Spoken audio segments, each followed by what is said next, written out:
raio-x, você estava com 11 anos de idade.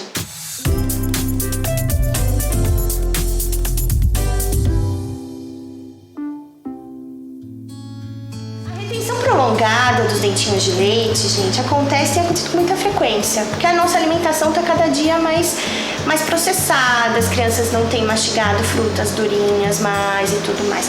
Nesse caso do Murilo, então a gente percebe que os dentinhos permanentes, eles já estavam com uma raiz relativamente grande, né? Então esses aqui são os dentinhos permanentes, tá?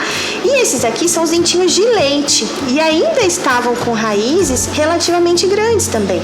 Então o que acontece? Está tendo uma disparidade, né, entre a reabsorção, que é um processo fisiológico, um processo natural do organismo. O dentinho de leite, ele vai sendo reabsorvido para que possa cair, né? Então assim, quando você percebe que o dente permanente está já no estágio legal de evolução, já está com uma raiz quase que completamente formada, e o dentinho de leite ainda não está sendo reabsorvido, a gente tem uma retenção prolongada, tá?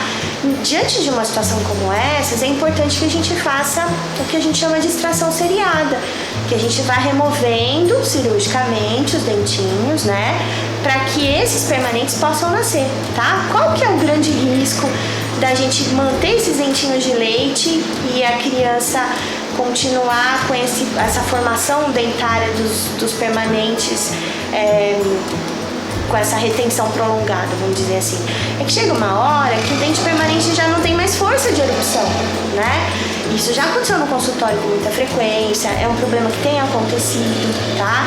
Então, por exemplo, a criança às vezes chega aqui e já tá com 13, 14 anos e você percebe que os permanentes já estão com o ápice da raiz, com a pontinha da raiz completamente formada.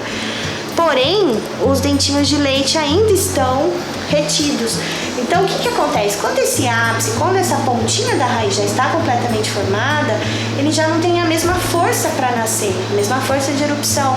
Então, muitas vezes, você acaba precisando entrar com movimentos ortodônticos, com tracionamento, ou seja, acaba sendo uma situação muito mais invasiva para a criança do que você fazer uma extração seriada no tempo certo, né?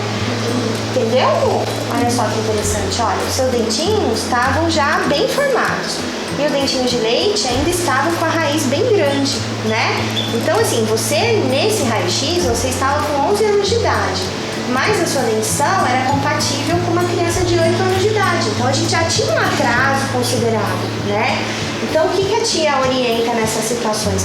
A primeira coisa que a gente orienta, de uma forma mais natural, é que a criança comece a consumir alimentos mais consistentes. Então, assim, maçã, goiaba, alimentos, assim, se você for fazer, por exemplo, um legume, que ele seja mais al dente, né? Porque aí você vai conseguir que a criança tenha uma mastigação com uma força maior e esse processo fisiológico se acelera, tá?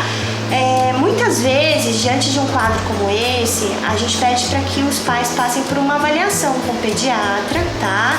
Porque alguns processos hormonais da criança podem estar alterados, principalmente a questão dos hormônios da tireoide, tá? Então, às vezes a criança já tem um histórico familiar, então vai passar pelo pediatra, ele vai solicitar uma série de exames para fazer uma investigação mais detalhada, tá?